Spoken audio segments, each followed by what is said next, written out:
Postmark's new MCP server makes working with your email infrastructure a dream.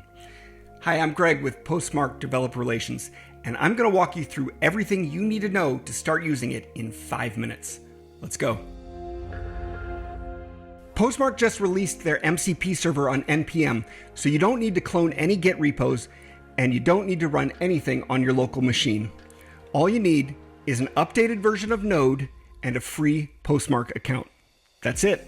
For this demo, I'm going to be using Claude, but if the tools you use support MCP connections, it'll work for you too. To get connected, I need to add some new server settings to Claude's configuration file so it knows how to access all this Postmark goodness. I'm going to add these settings from the official Postmark MCP repo. I scroll down to the Using NPX section right here, and I'm going to copy the settings between these brackets because we're going to add a new Postmark server to the Postmark servers object in the Claude config. Now that we have the settings copied, let's add them to Claude's config file. In my Claude desktop, I select my account at the bottom left, settings, then developer, and edit config to open it in my code editor. I'm going to paste the new Postmark server configuration into this MCP servers object here. Let me break down what's happening here.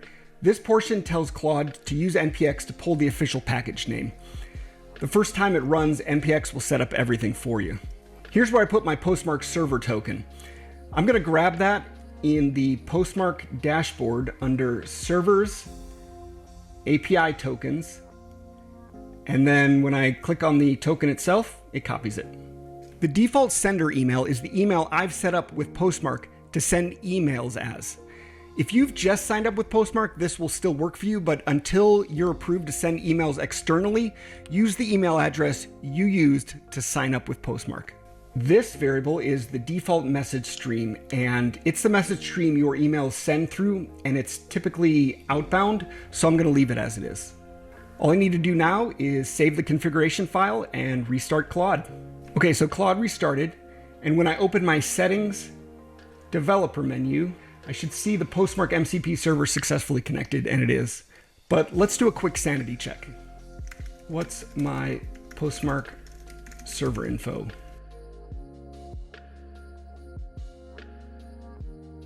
Okay, great. It came back with everything correctly, which means the MCP server is connected and we're ready to get started. Let's do this. Let's start with something simple. We're just going to send a single email. Send an email to reminding them about tomorrow's 2 p.m. call. Use a lot of emojis.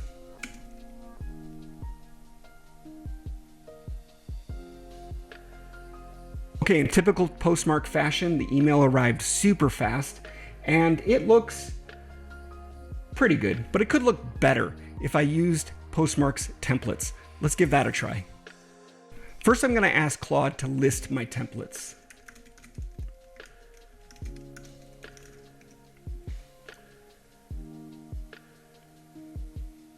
Okay, I'm going to use the free shirt template to send my new user a free gift. I'm going to purposely leave some information out because I want to show you something cool. Send an email using the free shirt template. It's asking for some of my variables because I didn't provide them. So it needs the first name and the gift link. So I'm going to say first name is Joe, gift link is example.com/free shirt.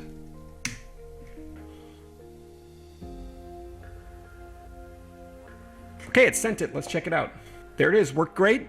And all the variables in the template were populated.